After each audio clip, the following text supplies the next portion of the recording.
नमस्कार. आपलं स्वागत आहे मास्टर माइंड अँड लीडरशिप या ग्रुपमध्ये. आज आपण शिव खेडा यांचं जे पुस्तक आहे त्यामध्ये पेज नंबर 83 to 97 इथपर्यंत जे मुद्दे दिलेले आहेत त्याबद्दल आपण चर्चा करणार आहोत किंवा विश्लेषण करणार आहोत. विश्लेषण करणार आहोत म्हणजे आपण आपल्याला काय समजलं आहे ते आपण सांगणार आहोत. यामध्ये शिव खेडा यांनी सांगितलेले आहे अपयशाची कारणं कोणती आहेत, व्यक्ती अपयशी का होत असतो, यश का गाठू शकत नाही याची शिवखेडा यांनी काही कारण दिलेली आहेत.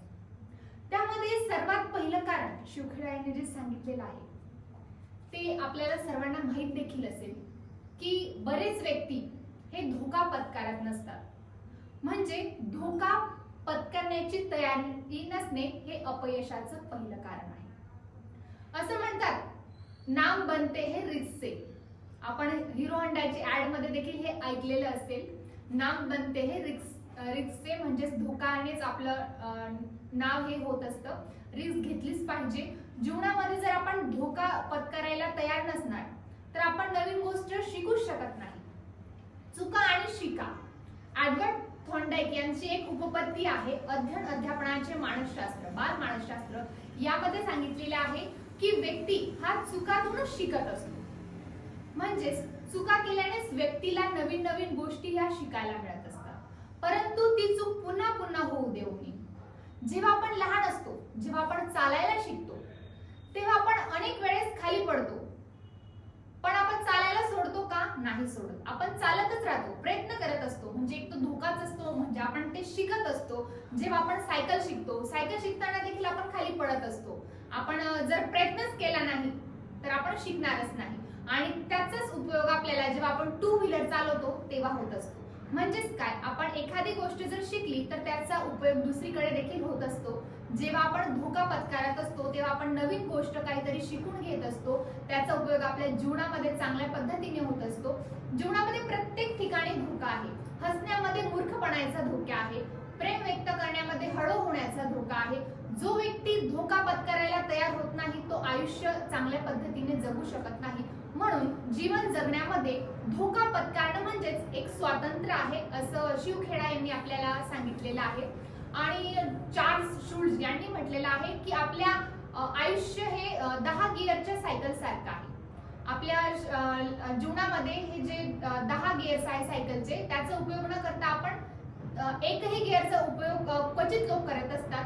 10 गिअर्सचा जर वापर केला तर व्यक्ती अजून यशस्वी होऊ शकतो असं चार्ल्स शूल्स हे जे पाश्चात्य लेखक आहेत त्यांनी म्हटलेलं आहे. अपयशाचं पहिलं कारण आहे धोका पत्करण्याची तयारी नसणं. दुसरे जे कारण शिवखेडा यांनी सांगितलं आहे, दुसरे कारण सांगितलं आहे की लोकांना तत्काळ इच्छापूर्ती हवी असते. म्हणजे एखादी गोष्ट आपण केली की लगेच त्याचं फळ आपल्याला मिळालं पाहिजे. उदाहरणार्थ आपण जर एखादी सीड किंवा बी पेरलं तर ते उगतं का नाही, त्याला काही काळ लागतो, काही दिवस लागतात, त्यानंतर ते उगत असतं. त्याच पद्धतीने आपण जीवनामध्ये काही करत असणार तर आपण सुरुवातीला सराव केला किंवा काही अभ्यास करत असणार किंवा कोणाला काही अचीव करायचं असेल तर त्यासाठी काही प्रयत्न करत असतील तर ते सुरुवातीला 1-2 दिवस केलं, आठवडा केलं, महिनाभर केलं, 2 दिवस म्हणजे 2 महिने केलं असं नाही. तर त्याचा काळ हा 6 महिने, 1 वर्ष, 2 वर्ष, 3 वर्ष तरी ऍटलीस्ट व्यक्तीने म्हणजे प्रयत्नशील असलं पाहिजे. तत्काळ इच्छापूर्तीचा व्यक्तीने बाऊ करू नये किंवा झालंच पाहिजे लगेच असं करू नये. त्याच्यामुळे देखील अपयश हे होत असतं. आणि एक कारण देखील सांगितलं आहे शिवखेडा यांनी, ते म्हणजे चिकाटीचा अभाव. चिकाटी म्हणजे प्रिझर्वन्स किंवा पर्सिस्टिंग. एखादी गोष्ट जी आपण लगेच माघार घेऊन घेतो तशा पद्धतीने केलं नाही पाहिजे. माघार घेऊन एखाद्या गोष्टीची लगेच माघार घेतल्यामुळे देखील व्यक्ती हा अयशस्वी होत असतो. चिकाटी व्यक्तीने ठेवणं खूप महत्वाचे आहे. एखादी गोष्ट आपल्याला करायची आहे तर आपण ती एकदम मनपूर्वक चिकाटीने एकदम जिद्दीने केली पाहिजे. आणि कधी वेळेस प्रतिकार शक्तीचा उपयोग देखील आपण केला पाहिजे. त्यामुळेच व्यक्ती अयशस्वी होत असतो. म्हणून चिकाटी सोबतच काही गोष्टींबद्दल आपण प्रतिकार किंवा नकार द्यायला देखील शिकलं पाहिजे असं शिवखेडा यांनी सांगितलेलं आहे. आणि शिवखेडा यांनी अपयशाचे एक कारण अजून सांगितलेलं आहे ते म्हणजे साधं आणि सोपं. म्हणजे एखादी काम सोपं आणि झटपट होऊन समस्येतून लोक बाहेर पडण्याचा विचार करत असतात. उदाहरणार्थ आपल्याला एक एक्झाम्पल देखील दिलेला आहे. एक चंडोल नावाचा पक्षी पक्षी असतो. त्याला खाण्यासाठी काही दाणे लागत असतात. तर तो एका व्यक्तीला सांगत असतो, मी तुला माझे पीस देईन, तू मला खाण्यासाठी देत जा. मग तो व्यक्ती तो त्याला तसं देत जातो, पण एका दिवशी त्याचे सगळे पंख हे चालले जातात आणि तो उडू शकत नाही. म्हणजेच एखादी गोष्ट आपल्याला जर एवढी इझिली मिळत असेल तर त्यातून आपल्या देखील काही वेळेस नुकसान देखील होऊ शकतं. म्हणून सोपा आणि साधा सरळ मार्गाचा अवलंब करून देखील एखादी व्यक्ती अपयशी होऊ शकतो. म्हणून योग्य तो मार्ग हा यशासाठी निवडणे देखील महत्त्वाचा आहे. म्हणजे शॉर्टकट न करता आपण त्याला लॉंग कट जरी असेल तरी तो स्मार्ट वर्कने ते केलं पाहिजे. असं यशासाठी महत्त्वाचं आहे असं आपल्याला पुस्तकातून समजतं. आणि असं देखील आहे की अपयशी जर व्यक्ती होत असेल तर त्यामध्ये तो तयारी किंवा नियोजन देखील करत नसेल, तयारी किंवा नियोजनाचा अभाव असेल तर व्यक्ती देखील अपयशी होऊ शकतो. अपयशी होण्यासाठी स्वार्थीपणा किंवा हा देखील एक घटक आहे. जो व्यक्ती स्वार्थी असेल किंवा जास्त हाव असेल तो व्यक्ती अपयशी होत असतो. हाव म्हणजेच काय, जर व्यक्तीच्या गरजा पूर्ण होत असतील, जेवढ्या गरजा आहे तेवढ्या जर पूर्ण होत असतील, त्याच्या व्यतिरिक्त त्याला पाहिजे म्हणजे लोभ असेल तर त्यालाच आपण हाव म्हणू शकतो. स्वार्थीपणामुळे रिलेशनशिप किंवा नातेसंबंध हे खराब होत असतात.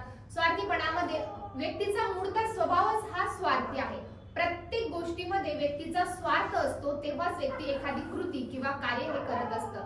परंतु स्वार्थीपणा हा लिमिटेड पाहिजे. अति जर स्वार्थीपणा असेल तर त्यामुळे देखील अपयश हे येऊ शकतो. आणि हाव जास्त असेल, लोभी जर व्यक्ती जास्त असेल त्याच्यामुळे देखील अपयश येऊ शकतो. हाव म्हणजे एखादी गोष्ट आपल्याला ज्याच्याने गरज भागू शकते तरी अतिरिक्त गोष्टींचा साठा करणे, संग्रहण करणे हे देखील अपयशाचे एक कारण आहे.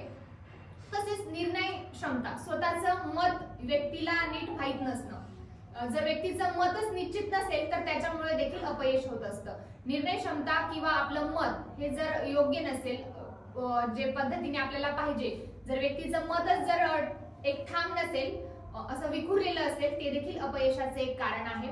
आणि निसर्गाच्या नियमाची माहिती नसणं. निसर्ग आपल्याला तेच देत असतं जे आपल्याला योग्य असतं. म्हणजे आपण आपले मित्र परिवार असेल, फ्रेंड सर्कल असेल, त्यामध्ये आपल्याला अशाच पद्धतीचे फ्रेंड सर्कल असतात जसे आपण असतात. आपल्याला जसे फ्रेंड्स पाहिजे तसे आपले फ्रेंड्स राहत नाही असं आपल्याला पुस्तकात दिलेलं आहे. म्हणजे तो एक आकर्षणाचा नियम आहे असं हे आपल्याला पुस्तकामध्ये सांगितलं आहे. आणि काही लोक असे असतात की युक्तिवादाने आपल्या कृतीबद्दल ते काय म्हणत असतात, कृतीशील करतात. म्हणजे असं म्हणतात की माझ्याकडे नशीब नाही, चांगलं नशीब नाही म्हणून मी यशस्वी होऊ शकलो नाही. हे देखील एक अपयशाचं कारण आहे. प्रत्येक वेळेस व्यक्तीने नशिबावर कधीही दोष दिला नाही पाहिजे, त्यामुळे देखील व्यक्ती अपयशी होत असतो. पुरेशी नियोजन आणि तयारी नसेल तर व्यक्ती अपयश होत असतो. -% मध्ये म्हणजे 99% एफर्ट्स असतील आणि 1% कधी कधी लक हे देखील महत्वाचं असतं. काही व्यक्तींच्या बाबतीत म्हणजे बऱ्याच व्यक्तींच्या बाबतीत असं घडू शकतं की 100%पैकी 99% ही मेहनत खूप महत्वाची असते आणि 1% हे लक असू शकतं. त्याच्यामध्ये लकला पण हीच गोष्ट महत्वाची असते की निसर्ग त्यालाच साथ देत असतो. जो व्यक्ती त्या गोष्टीबद्दल परसिस्टन्स म्हणजे सतत ते कार्य चांगल्या पद्धतीने करत असेल, योग्य कन्सिस्टन्सीने करत असेल, योग्य मार्गाने करत असेल तर निसर्ग देखील त्याला ती मदत करत असतो. त्यामुळे तो व्यक्ती यशस्वी होऊ शकतो. अशा पद्धतीने आपण अपयशाची कारण काय आहेत आणि व्यक्ती अपयशी का होत असतो हे जाणून घेतले. धन्यवाद.